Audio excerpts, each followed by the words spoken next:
Hi, and welcome to Jamie deRoy and Friends. On May 7th, I had the privilege of hosting a special Tony-themed show at Birdland. It benefited the Actors Fund. We had Tony Award winners. We celebrated songs from Tony Award-winning musicals. Here is part one of that show.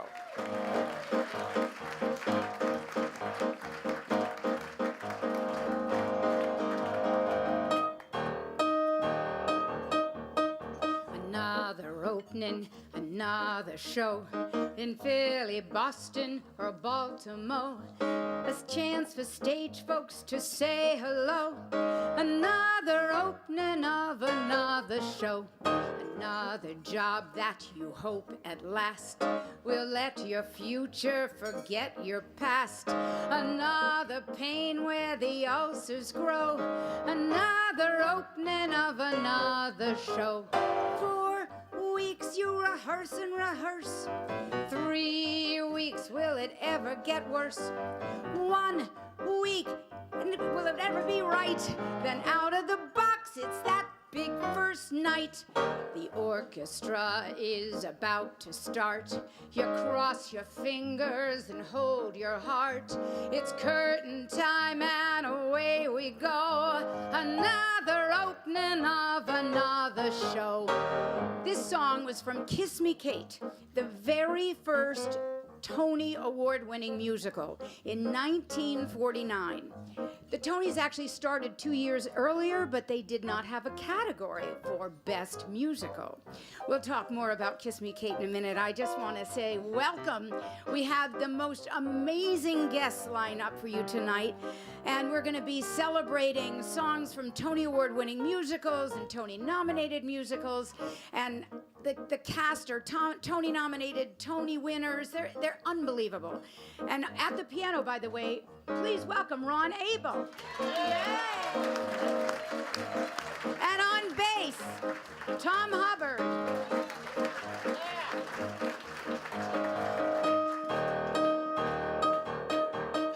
The orchestra is about to start, so cross your fingers and hold your heart.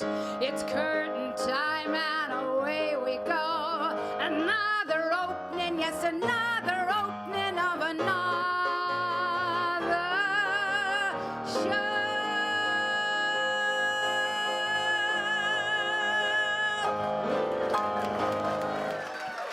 Thank you. Oh, I'm so glad that's over.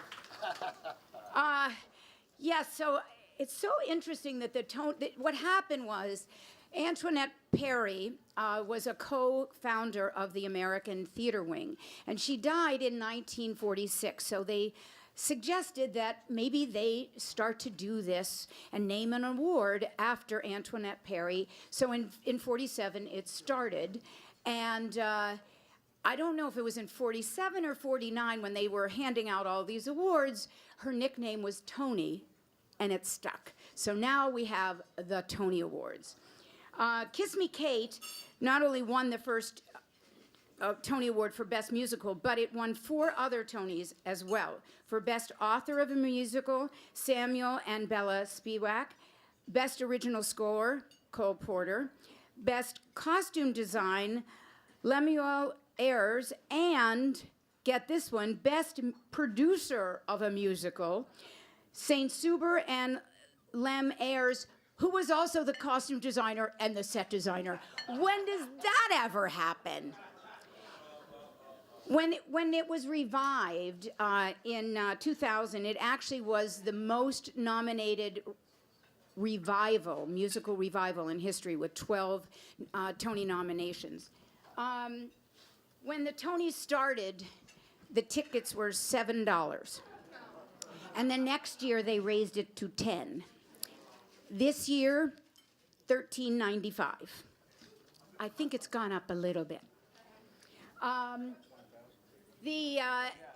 When I was looking and trying to do some research on this, the Tony Awards were taking place early April, late March, mid-April.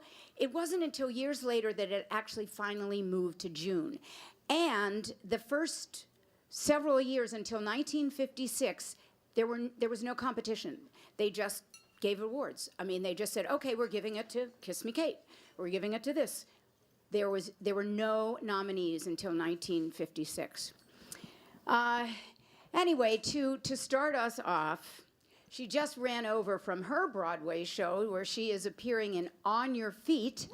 My first guest is playing the mother in On Your Feet. She started her career on Broadway, though, in the Tony Award-winning In the Heights, which started her relationship with Lin-Manuel Miranda. She's just an amazing singer. Now, On Your Feet was nominated for Best Choreography, Sergio Trujillo, and it's directed by two-time Tony Award winner Jerry Mitchell. My guest will be celebrating her new CD on Mother's Day, and she'll be doing a show at where are you, 54 Below or Metropolitan Room? Metropolitan Room. So, ladies and gentlemen, it is with great pleasure that I introduce you to Doreen Montalvo. Yeah.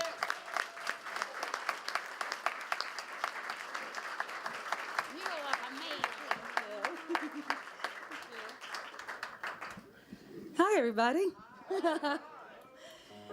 This is one of the songs from On Your Feet. Before I took over the role of Gloria Fajardo, the mom, I got to sing this with the singing ensemble every night. I don't get to do that anymore, so I really miss singing it. So I'm going to sing it now.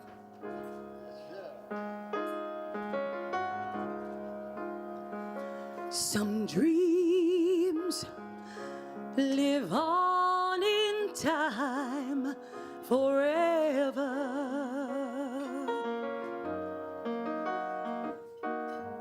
Those dreams you want with all your heart,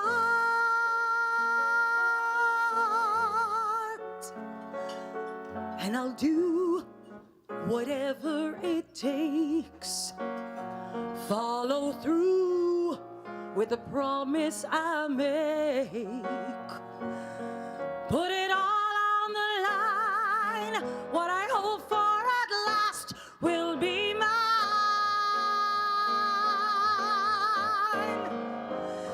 If I could reach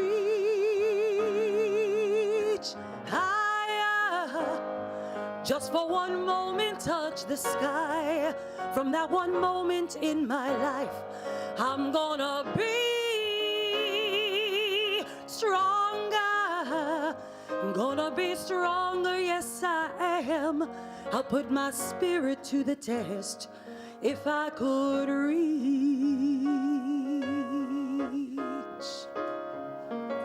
Some days are meant to be remembered.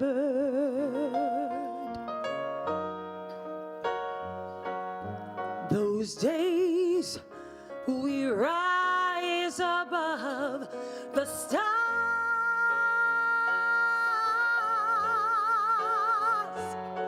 and I'll go the distance this time.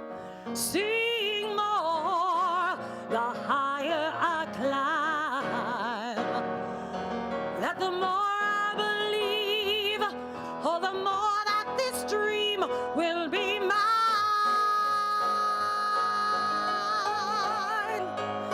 If I could reach higher, just for one moment touch the sky. From that one moment in my life, I'm gonna be stronger. I'm gonna be stronger, yes I am. I'll put my spirit to the test if I could reach.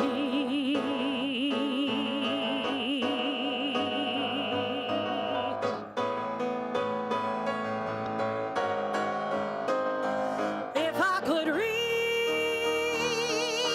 higher, just for one moment touch the sky. From that one moment in my life, I'm gonna be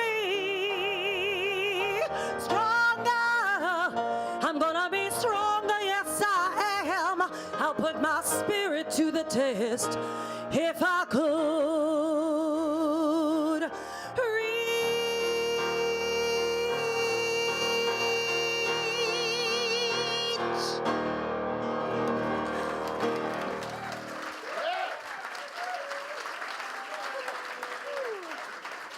Thank you. I was telling Barry Kleinborg that I'm a little nervous. This is my Birdland debut.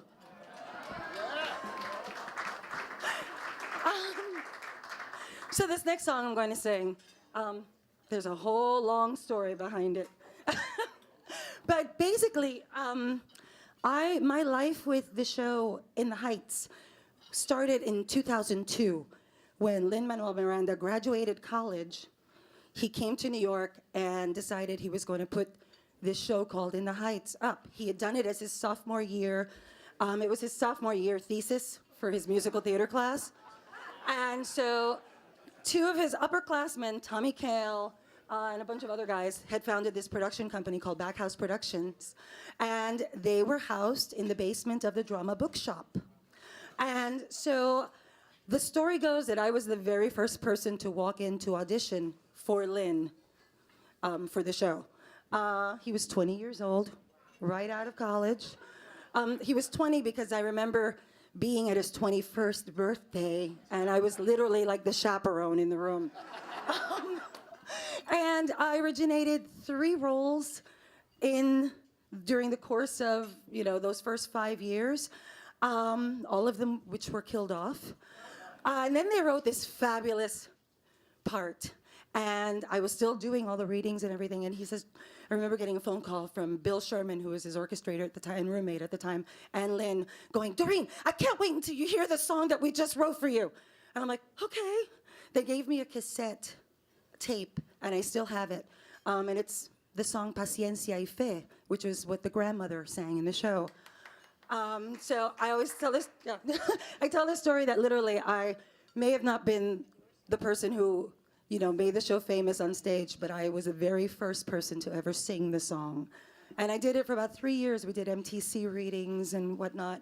And then the producers thought I was too young to play the grandma. Oh, well. It's good, though, because I got to go on many, many times in the part, so that was really fun for me. So I'd like to share Paciencia y Fe with you right now. Calor, calor, calor, calor, calor, calor. Hi, Mama, the summer's hottest day. Paciencia y fe, paciencia y fe. Ay, carajo, it's hot. But that's okay. Mama would say, paciencia y fe. It was hotter at home in La Vibora, the Washington Heights of Havana, a crowded city of faces the same as mine. Back as a child in La Vibora, I chased the birds in the plaza, praying, Mama, you would find work, combing the stars in the sky for some sort of sign. Hi, Mama, so many stars in Cuba. In Nueva York, you can't see beyond our street lights. To reach the roof, you gotta bribe the super. Ain't no Cassiopeia in Washington Heights, but ain't no food in La Vibora. I remember nights, anger in the streets, hunger at the windows, women folding clothes, playing with my friends in the summer rain. Mama needs a job, Mama says we're poor. One day you say, vamos a Nueva York, and Nueva York was far, but Nueva York had work, and so we came. And now I'm wide awake, a million years too late.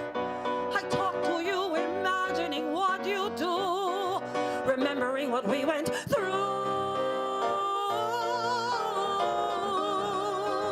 Nueva York, ay mama, it wasn't like today. You'd say, paciencia y fe, paciencia y fe. Fresh off the boat in America, freezing in early December, a crowded city in 1943. Learning the ropes in America, in Espanol I remember. dancing with Mayor LaGuardia, all of society welcoming mommy and me. Ha! Paciencia y fe, paciencia y fe.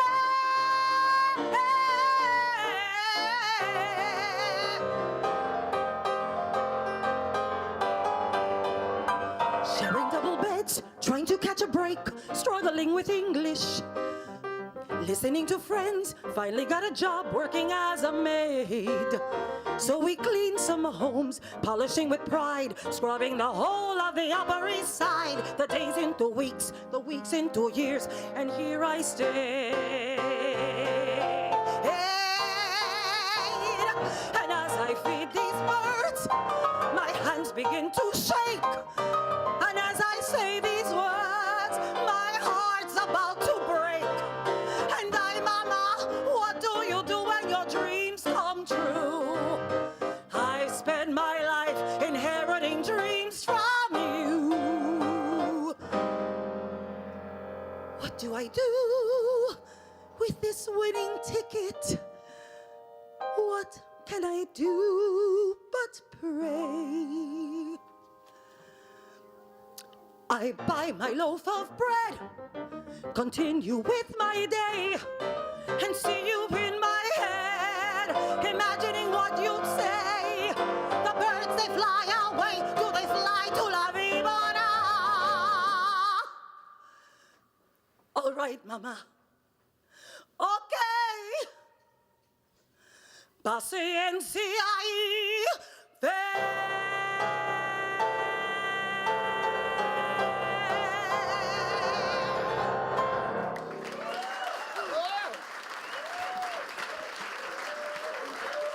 Oh.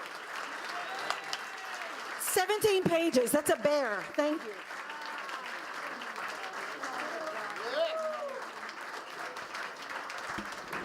Doreen Montalvo. May 14th, Mother's Day at the Metropolitan Room. Wow. We first met when she was doing cabaret. We go back a long way. It's so great to see your friends, move on and get onto the Broadway stage. I had to do it from the other side of the lights to get there. But although my cat was once offered a role on Broadway, I have to say, he did. He got the part. Terry, my brother Terry Gruber's here. Where are you? He did a book called Working Cats. And it was about cats that lived in businesses. So one day I was reading the paper and it said audition for cats to be in I Remember Mama on Broadway, new musical.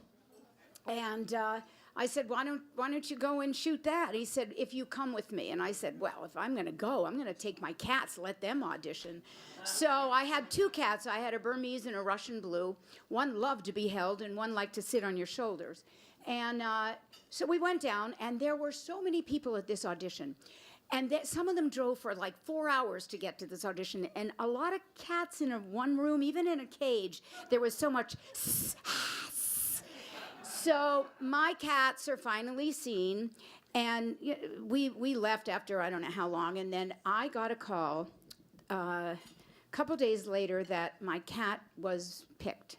And I said, well, which one? I brought two. And they said, Igor. And you have to walk across the stage with Igor, and I'm thinking, they picked the wrong cat. He doesn't like to be held. So I was getting very excited, and I said, I can't believe my cat has got a job on Broadway before I do. And they said, I said, so what's the deal? Because we had read about in Annie, the musical Annie, that Sandy, the dog, was getting $500 a week. What they didn't tell you was that $500 a week actually went to the trainer.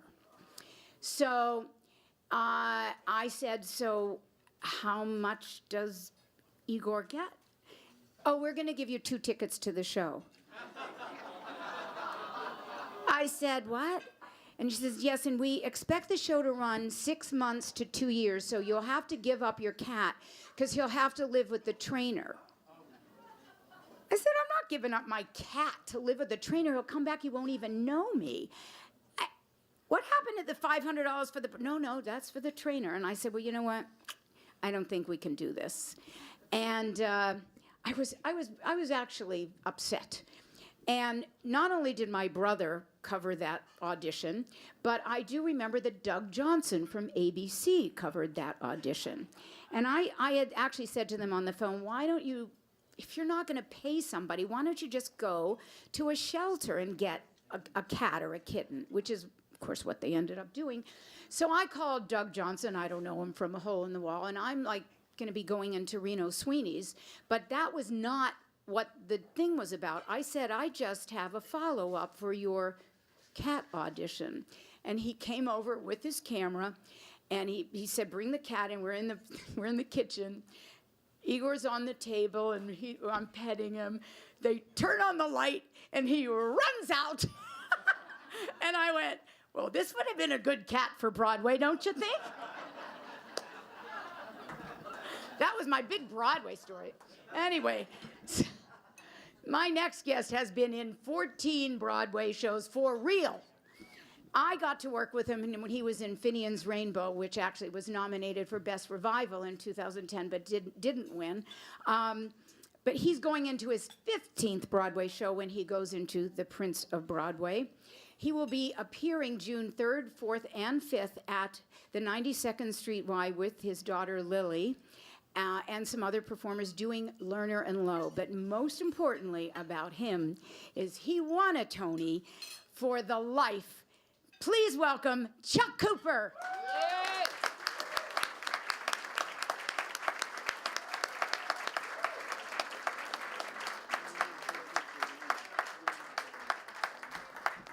Thank you. Thank you so much. Thank you. Whoa, it's awful dark back there. Y'all ain't misbehaving, are you?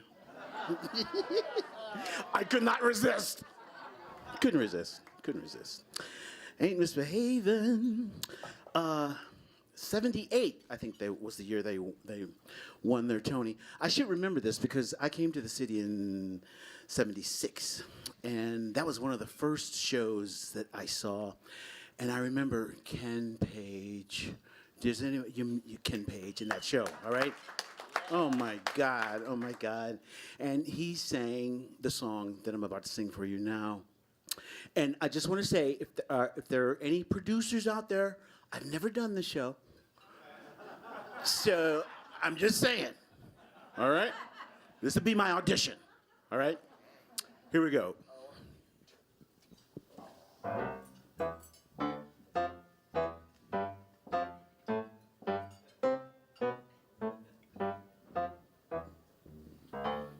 Up in Harlem, at a table for two.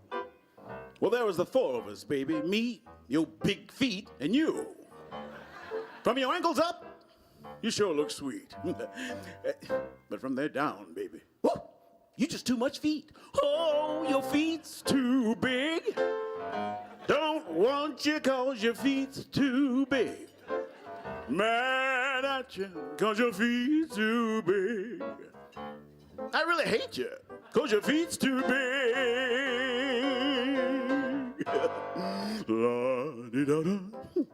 La-di-da-da. Where'd you get 'em? La-di-da-da. Hey, your girl, she likes you. Psst. Says she thinks you're nice. Says you got what it takes to take her to paradise. She loves your face. Says she loves your rig, but look at him. Look at him. Your feet's too big. Oh, your feet's too big. Don't want you 'cause your feet's too big. Mad at you 'cause your feet's too big. I can't use you 'cause your feet's too big. Your pedal extremities are colossal. To me, you look just like a fossil. You got me walking, talking and squawking, 'cause your feet just too big. I can't go nowhere with you, 'cause your feet too big. Can't get in the bed next to you, 'cause your feet too big. But you look at them things, spread all across the floor. When you go and die, ain't nobody gonna sob. Undertaker gonna have quite a job. You sure gonna look funny when they lay you in that casket. Look at them big ass feet. Sticking about the basket, your feet's too big. Don't want you cause your feet's too big. Mad at you cause your feet too big. I really hate you cause your feet's too big. Come on now, everybody. Whoa. Can't use your cause. Mad at your cause. I just can't use your cause. Your feet just too big. Your pedal extremities are obnoxious. Yeah!